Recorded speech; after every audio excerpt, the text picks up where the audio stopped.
How can find a peculiar symptom in one-sided diseases? Okay, that is a nice question. देखो, there are different approaches in a case.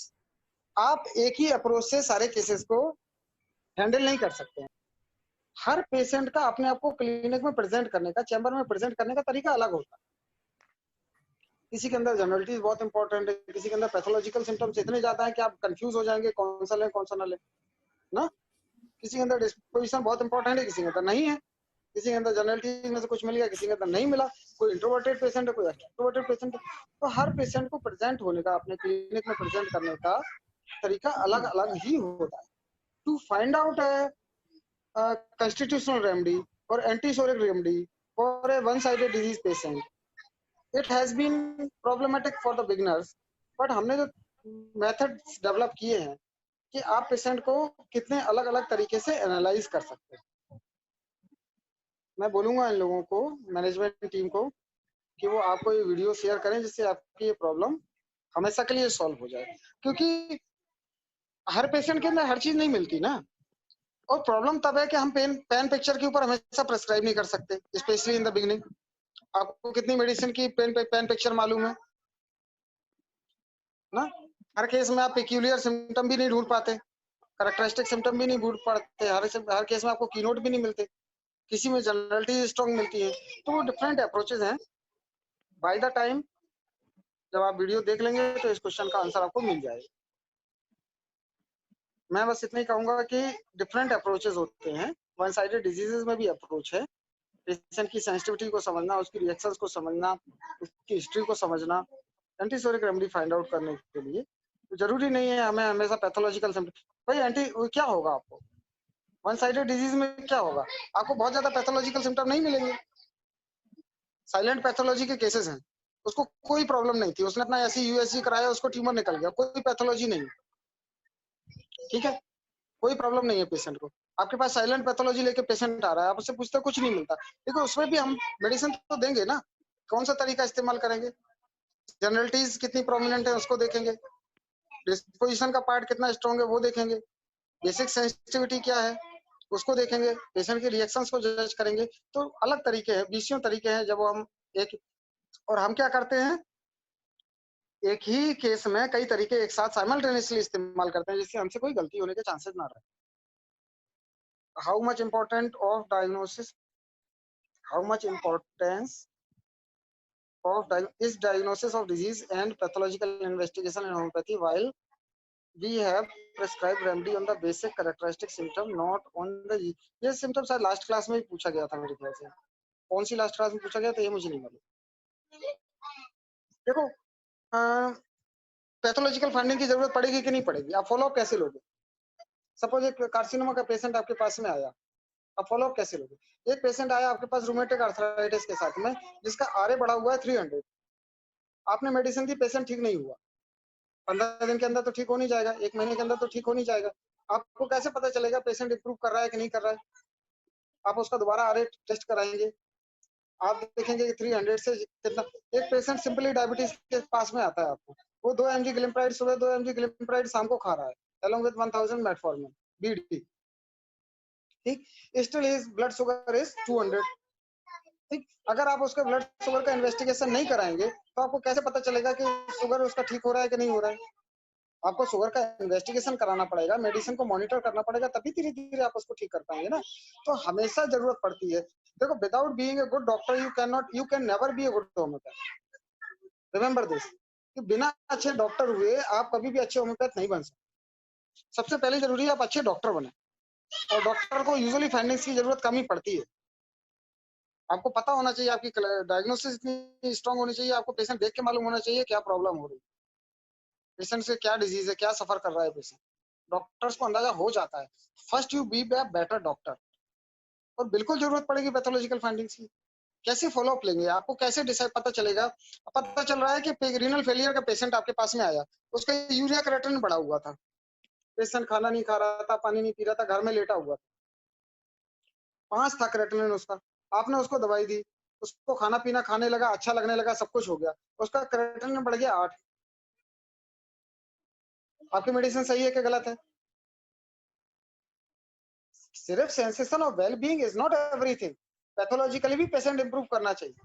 अगर patient pathologically improve नहीं कर रहा है तो आपकी medicine से कैसे आप कर सकते हो? वो तो धीरे धीरे वापस डिटेरियोरेट कर जाएगा, फिर आप कैंट के सेकंड ऑब्जर्वेशन में चले जाएंगे। Third observation what it is, first emulation then aggravation. तो हमेशा फाइनेंस पैथोलॉजी को इंप्रूव करना चाहिए। ऐसा नहीं होता है कि हाँ एब्सेस हुआ था, आपने दवाई दी, बह गया, मेटास्टेसिस हो गई, मर गया, ये नहीं चलेगा। आपको पैथोलॉजी की समझ होनी चाहिए, फाइंडिंग्स की प्रॉपर समझ होनी चाहिए। यही इसलिए होम्योपैथों को लोगों ने बदनाम कर रखा है। हमारे पुराने जमाने में डॉक्टर्स बोलते थे होम्योपैथी में रिपोर्ट्स की क्या जरूरत है, कि देखना ही नहीं आता उनको MRI. I am not criticising them, but आप एमआरआई नहीं देखोगे तो आपको कैसे पता चलेगा ट्यूमर लीजन का साइज क्या है? आप एमआरआई नहीं देखोगे तो आपको कैसे पता चलेगा कि स्पाइन में कंप्रेशन कितना है, हेमेंजियोमा है तो कहाँ कंप्रेस कर रहा है? आप फॉलो कैसे लोगे? आपको पता कैसे चलेगा कि पेशेंट इंप्रूव कर रहा है कि नहीं कर रहा? तो definitely each and every time being a good physician, एक अच्छा फिजिशियन होने के लिए तभी आप अच्छे होम्योपैथ बन सकते हैं। पहले अच्छे फिजिशियन तो बनिए। तो अच्छे फिजिशियन बनने के लिए हमेशा आपको पैथोलॉजिकल इन्वेस्टिगेशन की जरूरत पड़ेगी। During the process of case taking a patient doesn't tell about any generalities but only indicate the single symptom, then how to approach such case? आपकी केस टेकिंग गड़बड़ है सर। जनरलिटीज तो रहेंगी ही, generalities कहाँ जाएंगी?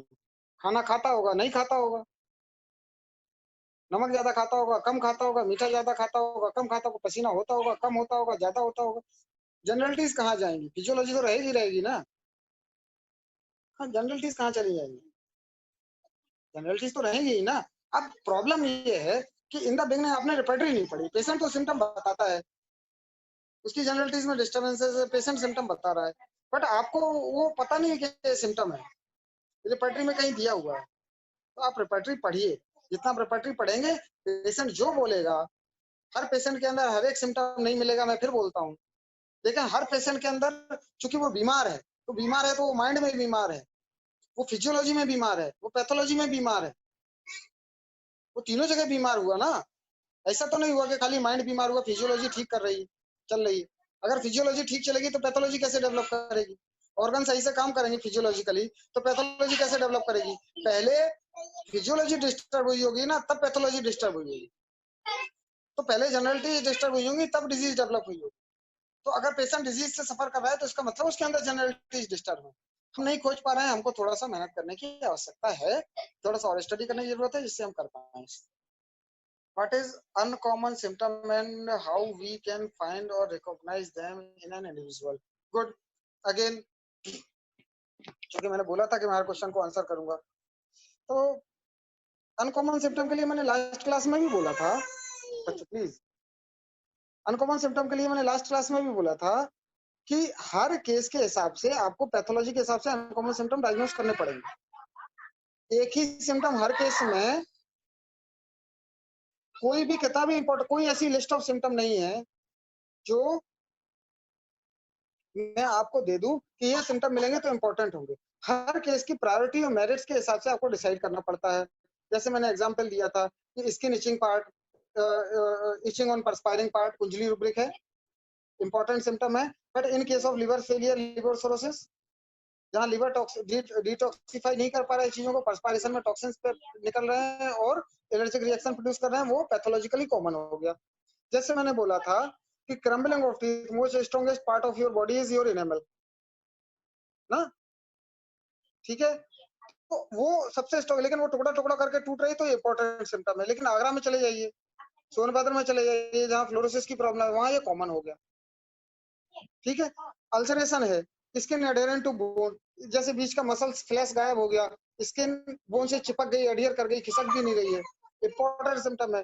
But in case of certain carcinomas of the skin और bone, ये वो तो एडियर हो ही जाती है, तो वहां अल्सरेशन हो जाएगा, वहां एडियर कर जाएगी, वहां तो कॉमन हो गया। तो this is the responsibility of the physician. ये केस की मेरिट, उसकी पैथोलॉजी की मेरिट्स और डीमेरिट्स, उसके अंदर जो सिम्टम है उसकी मेरिट्स और डीमेरिट्स के हिसाब से आपने डिसाइड करना है कि कौन सा सिम्टम इंपॉर्टेंट है इस केस में, कौन सा नहीं है। ठीक है, ढेर सारे सिम्टम्स हैं, हम इस तरह से डिस्कस कर सकते हैं। बस आज हम बेसिकली समझाने के लिए कि आपकी रिस्पॉन्सिबिलिटी है, आपकी ड्यूटी है, पेशेंट के लिए नहीं जरूरी है, ये पेशेंट की रिस्पॉन्सिबिलिटी है। पेशेंट नहीं बताएगा ना कि कौन सा सिम्टम इंपॉर्टेंट है कौन सा नहीं। ये फिजिशियन की रिस्पॉन्सिबिलिटी है कि वो डिसाइड करे, डिटरमाइन करे कौन सा symptom. During case taking a patient state treatment of one complaint but in follow ups he tells some more complaints in his situation what we should do। देखो ये क्वेश्चन ठीक है, अच्छा क्वेश्चन है। देखो दो चीजें हैं कि क्या वो जो नई प्रॉब्लम पेशेंट ने बताई वो पहले से थी या नहीं थी। ठीक है, अगर वो प्रॉब्लम पेशेंट को अंदर पहले से थी और वो पहले नहीं बताई, बाद में बताई, तो this is failure of a homeopath in case take, कि हमने सारी कंप्लेन एक साथ नोट क्यों नहीं किया। ठीक, लेकिन इस क्वेश्चन का सवाल में, इस क्वेश्चन का आंसर मैं इस तरह से नहीं करना चाहूंगा, मैं दूसरे तरीके से करना चाहूंगा। क्या हो कि आपने पेशेंट के सारे सिम्टम नोट किए और पेशेंट अगली बार आके कुछ नई प्रॉब्लम बताता है, तो वो नई प्रॉब्लम्स क्या है, वो नई प्रॉब्लम्स जो नए सिम्टम्स आए हैं वो symptoms belonging to the medicine है। जो आपने मेडिसिन दी, आपने किसी पेशेंट को ओपीएम दी और वो अगले फॉलोअप में बोल रहा है आके कि ही डेवलप कॉन्स्टिपेशन, तो उसने symptoms belonging to the medicine develop कर लिए, इसको बोलते हैं होम्योपैथिक एग्रीवेशन, रॉन्ग साइन, गलत है।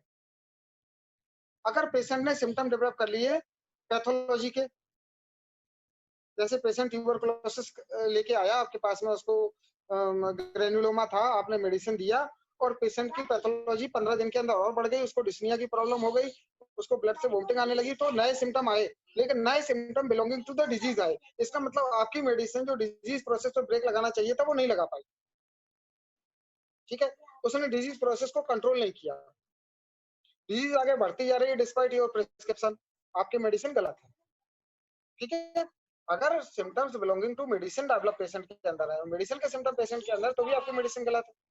तो अगर डिजीज बढ़ती जा रही है, आपकी मेडिसिन, पेशेंट के अंदर नए सिम्टम डेवलप हो रहे हैं, आपकी मेडिसिन उन सिम्टम्स में ब्रेक नहीं लगा पा रही है, पैथोलॉजी प्रोग्रेस कर रही है, तभी भी आपकी मेडिसिन गलत है। लेकिन अगर पेशेंट वो सिम्टम, पुराने symptom, old symptom will reappear according to Hering of cure, अगर पेशेंट पुराने सिम्टम्स डेवलप करता जा रहा है, उसकी हिडन प्रॉब्लम पहले थी, फ्रॉम इनसाइड आउट नए सिम्टम आ रहे हैं, from more important to less important organ नए सिम्टम आ रहे हैं, from above downward pathology progress कर रही है। अगर हियरिंग से लाके हिसाब से in the reverse order of the appearance of the symptom, पुराने सिम्टम रीअपीयर कर रहे हैं, नए जो करंट वाले थे वो ठीक हो जा रहे हैं, और वो भी more important to less important organ की तरफ, मोर सीवियरिटी से लेस सीवियरिटी की तरफ, मोर डिस्ट्रक्टिव मियाज्म से लेस डिस्ट्रक्टिव मियाज्म की तरफ, अगर इस तरह से मूव कर रहा है तो आपकी मेडिसिन की डायरेक्शन सही है। तो अगर पेशेंट के नए सिम्टम डेवलप कर रहे हैं, वो नए सिम्टम कौन से है, अगर वो पेशेंट दोबारा आके सिम्टम बता रहा है जैसा कि क्वेश्चन है, और वो सिम्टम पेशेंट के अंदर पहले से थे और हमने उसको नोटिस नहीं लिया, तो ये हमारा फेलियर हुआ कि हमने पहले क्यों नहीं उन पर ध्यान दिया।